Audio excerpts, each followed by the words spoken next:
The Dead Mother. In a certain village, there lived a husband and wife. They lived happily, lovingly, peaceably. All their neighbors envied them. The sight of them gave pleasure to honest folk. Well, the mistress bore a son, but directly after it was born, she died. The poor mulek moaned and wept. Above all, he was in despair about the babe. How was he to nourish it now? How to bring it up without its mother? He did what was best, and hired an old woman to look after it. Only, here was a wonder. All day long the babe would take no food, and did nothing but cry. There was no soothing it anyhow. But during a great part of the night, one could fancy it wasn't there at all. So silently and peacefully did it sleep. What's the meaning of this, thinks the old woman. Suppose I keep awake tonight. Maybe I shall find out. Well, just at midnight, she heard someone quietly open the door and go to cradle.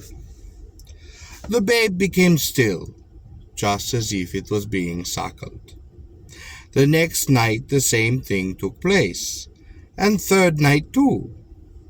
Then she told the moujik about it. He called his kinsfolk together and held counsel with them. They determined to keep awake on certain night and to spy out who it was that came to suckle the babe. So at eventide they all lay down on floor, and beside them they set a lighted taper hidden within an earthen pot.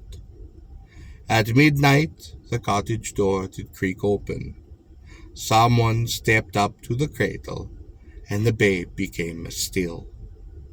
At that moment one of the kinsfolk suddenly brought out the light, and they looked, and they saw the dead mother in the very same clothes in which she had been buried, on her knees beside the cradle, over which she bent as she suckled the babe upon her dead breast.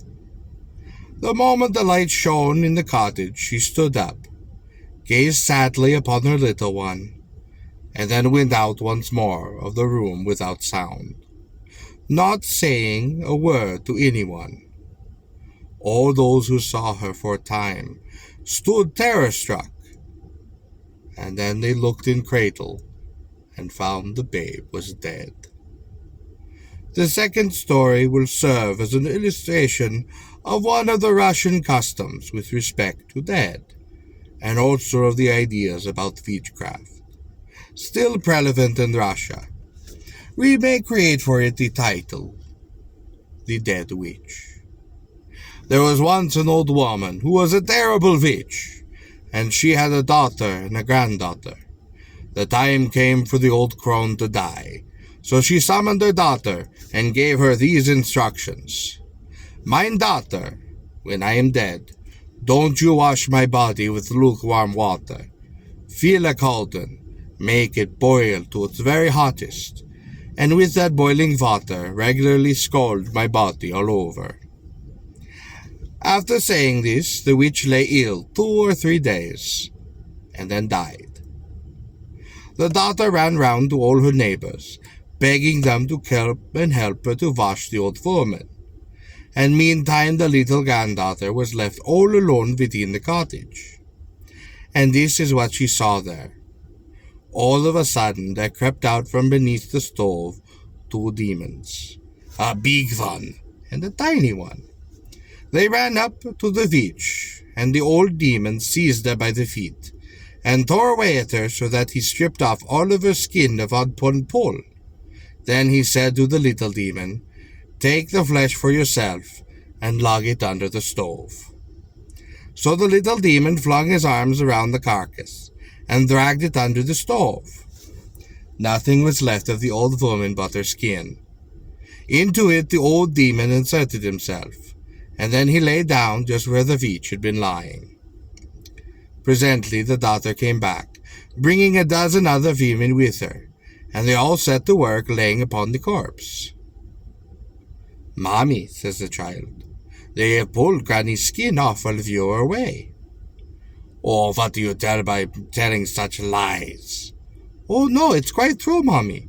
There was ever such a blackie came from under the stove, and he pulled the skin off and got into it himself. Hold your tongue, naughty child. You're talking nonsense, cried the old crone's daughter. Then she fetched a big cauldron, and filled it with the cold water, put it upon the stove, and heated it till it boiled most furiously. The woman lifted up the old crone, and laid her in a trough, took a hold of the cauldron, and poured the whole of the boiling water over her at once. The demon could not stand it.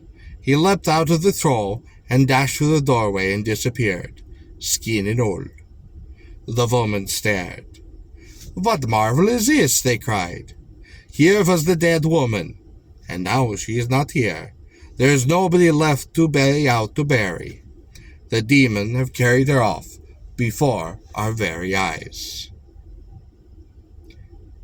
Our Russian peasant funerals proceeded or accompanied by a considerable amount of wailing, which answers in some respect to the Irish keening, to the zaplakchi or laments, which are uttered on such occasions, frequented by hired wailers, who closely resemble the Corsican votivators or the modern Greek myrologists. Allusions are sometimes made in the shaskas, in the fox vailer. For example, one of the variants of the well-known Jack and the Beanstalk story. An old man puts his wife in a bag and attempts to carry up the beanstalk to heaven. Becoming tired upon the way, he drops the bag, and the old woman is killed. After weeping over her dead body, he sets out in search for a whaler, and meeting a bear, he cries, "Wail a bit, bear, for my old woman. I'll give you a pair of nice white fowls." The bear then growls out, "Oh, dear granny of mine, how I grieve for thee." "No, no," says the old man, "you can't wail." Going a little further, he tries a wolf, but the wolf succeeds no better than the bear.